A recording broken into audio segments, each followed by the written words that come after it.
Hier vendu à 6 000, voire plus, le kilogramme de cacao connaît la baisse la plus frappante de ces 2 dernières années, entre 1 500 et 2 000 pour les plus chanceux. C'est dans ce contexte que le règlement de l'Union européenne sur la déforestation prend corps et mobilise tous les acteurs, y compris les petits producteurs. C'est la question du prix du cacao. Lorsque on respecte le règlement et qu'on ne parvient pas à obtenir un prix favorable au niveau des producteurs, c'est un problème.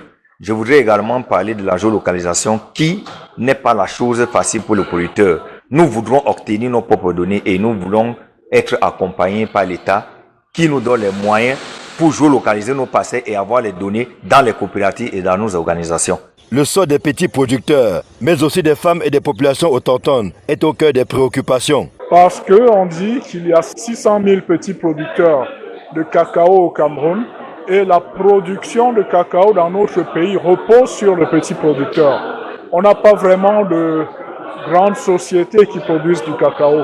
La femme joue un très grand rôle pour l'implémentation de la cacaoculture dans nos communautés, ainsi que les peuples autochtones. C'est des producteurs qui en réalité peuvent apporter beaucoup dans ce règlement qui en réalité est lui-même un appel à un minimum d'organisation, mais surtout à un maximum de moyens pour être mis en œuvre. Venus des coins et recoins des principaux bassins de production du cacao, les producteurs dressent une chapelle de doléances, allant dans le sens de l'amélioration de leurs conditions de vie. Un regard a été lancé aux institutions bancaires afin qu'elles, à leur tour, puissent accorder des crédits substantiels à ces organisations, voir comment accompagner même les coopératives, que ce soit les coopératives d'épargne et de crédit ou alors les coopératives de producteurs, parce qu'en fait, chaque coopérative a un compte dans une banque classique.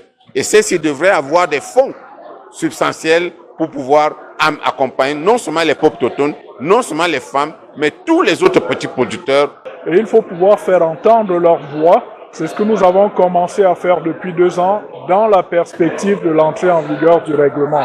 Et c'est ce que nous continuerons à faire pour nous assurer que la mise en œuvre du règlement au Cameroun soit totalement inclusive, qu'il n'y ait aucun acteur, aucun petit producteur, aucun acteur laissé sur le côté du chemin.